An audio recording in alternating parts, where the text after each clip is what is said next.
Story 1, My Dyslexia. I used to have a real interest in learning languages as a kid until I got to high school and had to learn English, French, German, Greek, and Latin. English went okay because I spent way too much time watching American cartoons and playing video games. But the other languages just wouldn't stick. Story 2. Overthinking, I get attached too quickly, and my voice. When I speak, I don't have a problem with it, but when I hear back a recording or something, I always wonder how people can endure this annoying abomination and think to myself I should never speak again so people won't have to suffer. Others say they don't have a problem with it. They're probably lying because they don't want to hurt my feelings. But I know the truth. Story 3. I'm literally insane and delusional, and I see everyone as abusive if they make even the tiniest misstep. People are so afraid of me that they pretend I'm nice. Story 4. Mostly my eyebrows because I got them tattooed to fix unevenness, but they still appear uneven to me even though others tell me they're not. I also have general facial dysphoria, so I dislike my appearance as a whole and dwell on it daily. Story 5. I like myself too much. I'm my own biggest fan, and it's gotten me in trouble a few times. I'm working on it though and doing great. Kidding. Do you really believe your own hype that much? I am the hype. Team 4-star, and I can't grow a beard. Story 6. My low self-esteem was caused by a very poor and heartless childhood. My mother already suffered from mental health issues and used to lie a lot. She made my life miserable by blaming me for everything bad that happened and made up stories to make me look like the bad child so she could justify her physical violence. My stepfather used me as a punching bag, shouted at me, and got physically aggressive, which resulted in a couple of injuries. Finally, I was taken away by authorities when I was 13 or 14 years old because I wanted to commit suicide. Over 20 years later, I still struggle with all of these things. I'm afraid of people hating me and thinking I'm ugly, fat, and stupid. I still suffer from depression, but at least I can say I survived. I treat people better than she ever did, and I can go my own way. Story 7. I tend to focus on the negative too much. My wife called me out on it recently as I am supposed to be taking a new job, but the time it has been taking started wearing on me and had me thinking maybe they had gone with the other candidate after all. She played the "I told you so" card when the recruiter asked for my new address. Story 8. That I am so cynical that I view most of the answers to this post as a reflection of other people's latent narcissism. I've been surrounded by too many emotionally immature individuals, and it has made me distrustful of others in a way I'll likely never get over. I dislike that about myself, but I can't help it. Story 9. Put me in a room with more than 3 other people and I always find myself going quiet.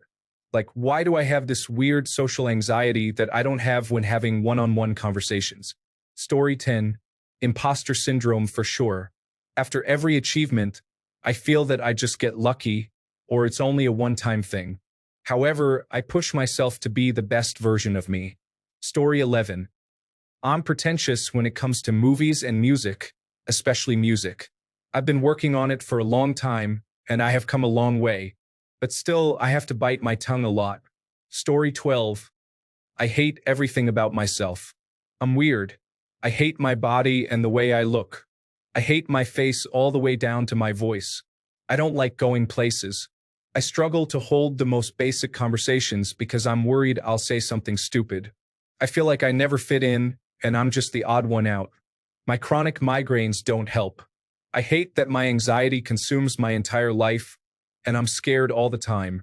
I am severely depressed, and it ruins everything for me.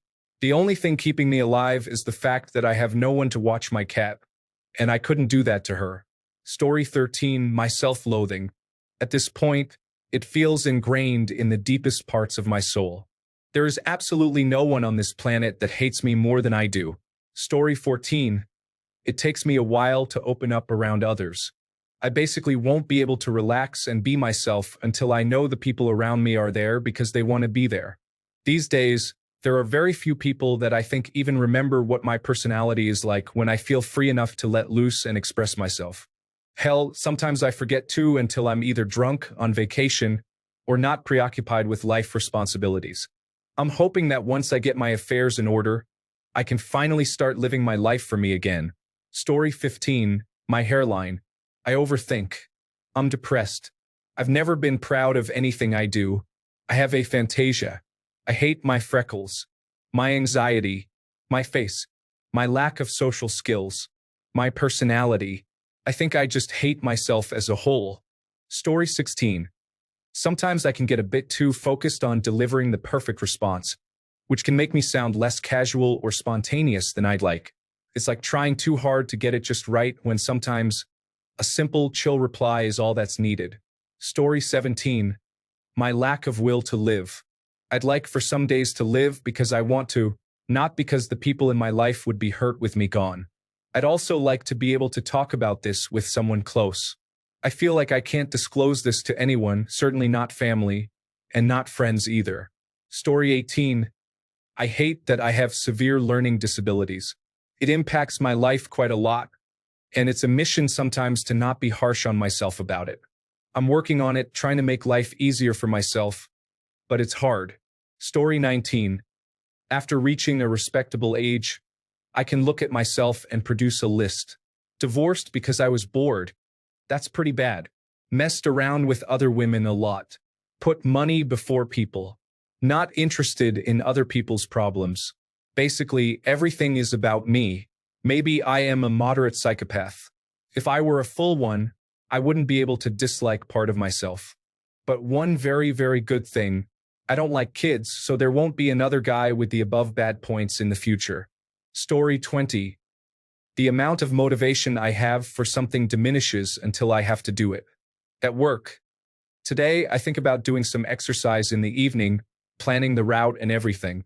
Then I am home, and I want to do everything else. These 2,000 cards need to be sorted. Prepare them looks like a lot, but at least I feel like gaming now. Booting the computer, no one is online, motivation is killed for it too. Story 21. The fact that I did not make it in terms of any success or even a normal decent life. Of all the people in life, I found myself to be the one on the losing end. Story 22. Everything. I'm a 49-year-old guy with just about anything a normal person could wish for, and I hate myself every second of every day. From the second I wake up to the second I go to bed. The voice in my head is sometimes overwhelmingly negative, and getting through any day requires having to talk over it, which is difficult because as I'm talking over it, it's harder to talk, which the voice fixates on and tells me that I sound like a moron, a joke, a fraud.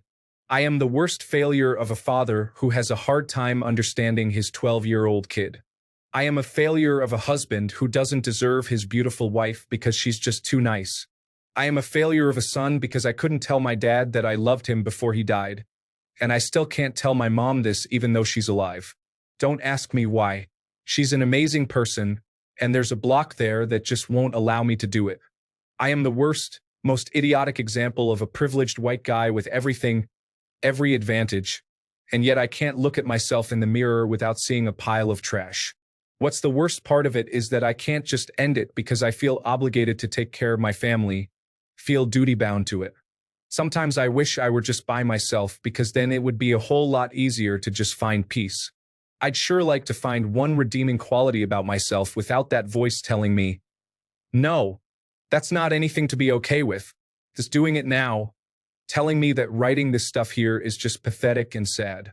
The mental weight hurts and makes me nauseous, almost Sisyphean in nature. Every day rolling this stupid boulder up a hill only to have it roll back down at the slightest glimmer of positive thought.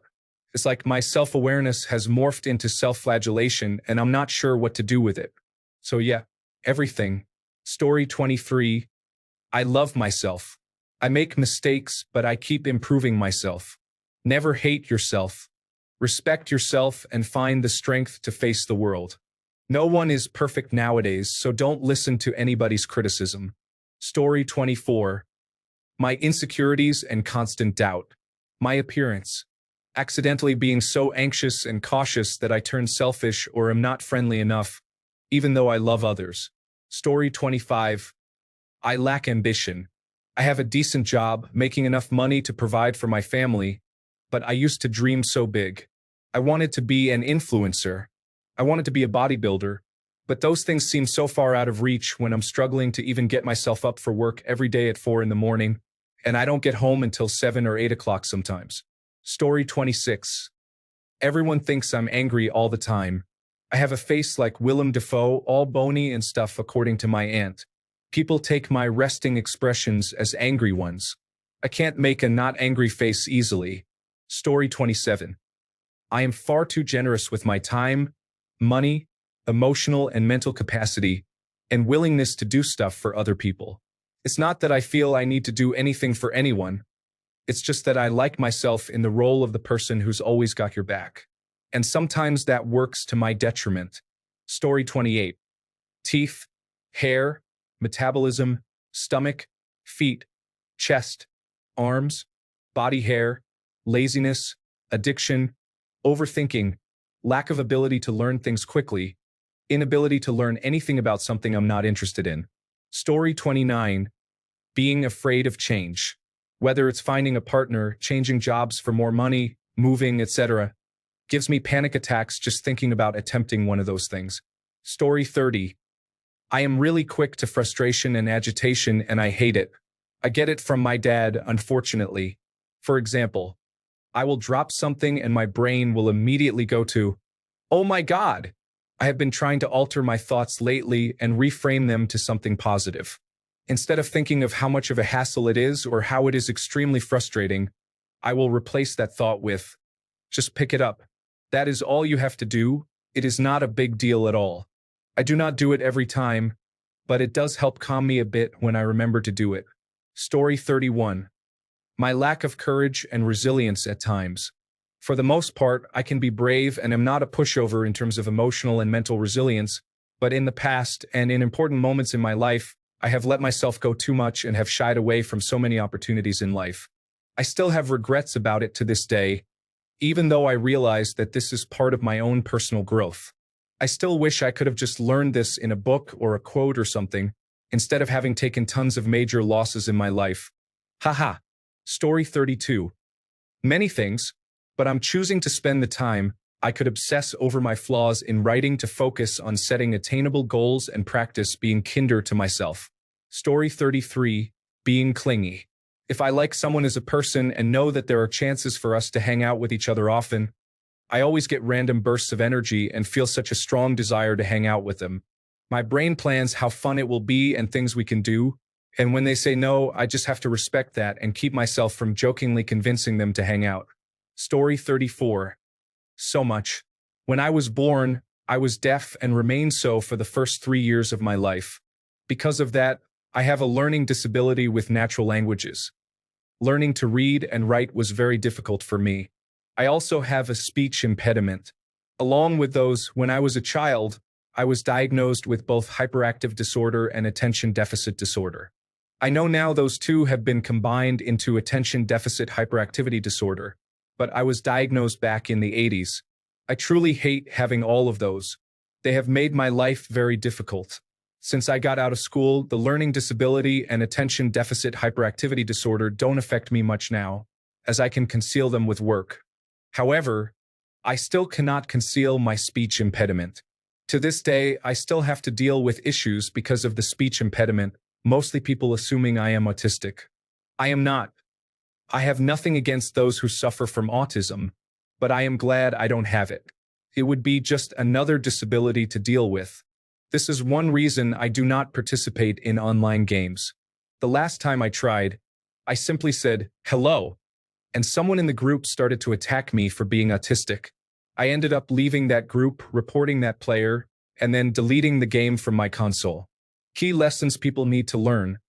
First, you should not attack people you think are disabled in some way. Second, a speech impediment does not equal autism. I just hate being defective. Story 35. I have a propensity towards people pleasing. It is actually very unhealthy.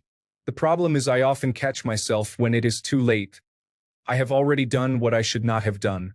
Story 36. I'm incredibly inconsistent with my hobbies.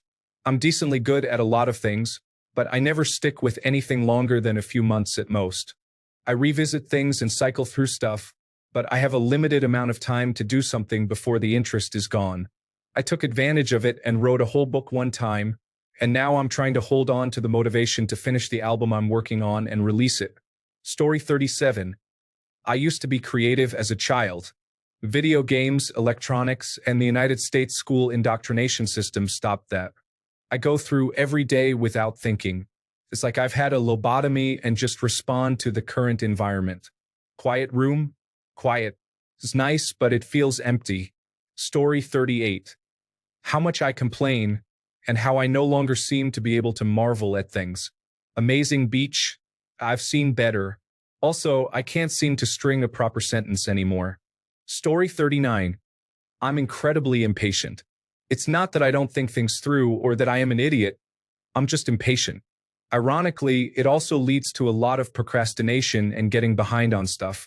Story 40. My lack of emotion and connection. I don't know what is wired wrong in my head. I cannot feel many emotions that are described by other people. I only get a mild sensation. I don't know how to describe it in full. I love my kid, I know that. I love my husband, I also know that. But I don't feel any particular emotion towards other people. I can stop talking to people and kick them out of my life without even breaking a sweat. It doesn't matter if it's family, friends, or enemies.